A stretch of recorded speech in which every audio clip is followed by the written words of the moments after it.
transformation numérique est le processus qui consiste à intégrer pleinement dans les activités, dans toutes les activités humaines, les technologies digitales, c'est-à-dire l'informatique, l'électronique, le téléphone, l'Internet. L'objectif premier de digitaliser les processus et les activités, c'est de les simplifier.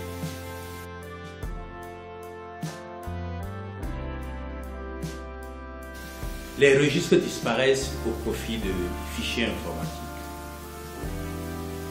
Les documents papier sont numérisés et stockés sur des supports numériques.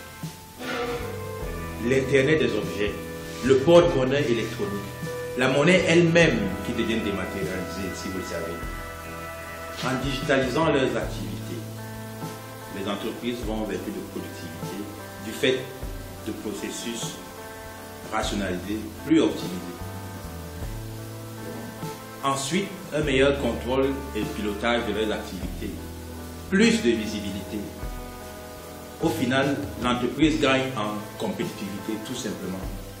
La digitalisation est profitable à tous les secteurs, aussi bien l'industrie que le bâtiment, l'agriculture, les services, la santé, la culture, la gestion de la connaissance, etc.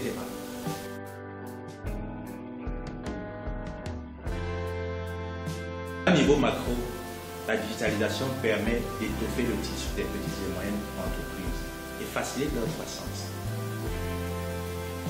De ce point de vue, le numérique est un accélérateur du développement.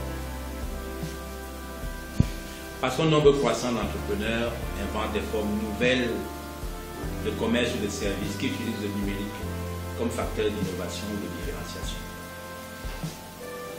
La digitalisation concerne les grandes entreprises comme les plus petites et même le secteur informel. Exemple simple, de plus en plus, le boutiquier du quartier, le photographe ambulant et d'autres petits commerçants vous diront, si vous n'avez pas les espèces, ce n'est pas grave, vous pouvez payer avec le mobile money. C'est la digitalisation du processus de paiement et donc de la relation entre ce petit commerçant et sa clientèle. La transformation numérique génère beaucoup d'opportunités du fait de l'augmentation des interactions avec l'extérieur de l'entreprise, c'est-à-dire les clients, les fournisseurs et autres partenaires. À partir de là, les démarches de transformation numérique vont être spécifiques à chaque entreprise en fonction de ses besoins, sa stratégie, ses priorités, sa politique et même sa culture. Toutefois, pour réussir une transformation numérique, il faudra tenir compte des objectifs, des personnes, de la formation, des besoins de formation, de l'intérêt général.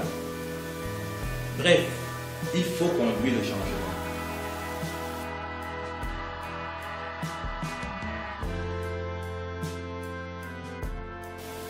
La transformation numérique est en cours est un changement global dans ce monde interconnecté. Une rupture complète avec le passé. Pour une entreprise soucieuse de son futur, il vaut mieux embrasser ce changement plutôt que y résister. L'entreprise qui embrasse le digital reste compétitive. À l'inverse, les réfractaires ne pourront pas tenir longtemps à cause des effets suivants. Perte de la clientèle qui ne se reconnaît plus du tout dans le modèle d'interaction. Difficulté d'approvisionnement et de communication avec les fournisseurs. Perte de confiance des investisseurs et des financiers. Incapacité de résister à la concurrence qui, elle, gagne en productivité. Obsolescence du modèle économique. En conclusion, la transformation numérique est à la fois un atout et une nécessité pour les entreprises.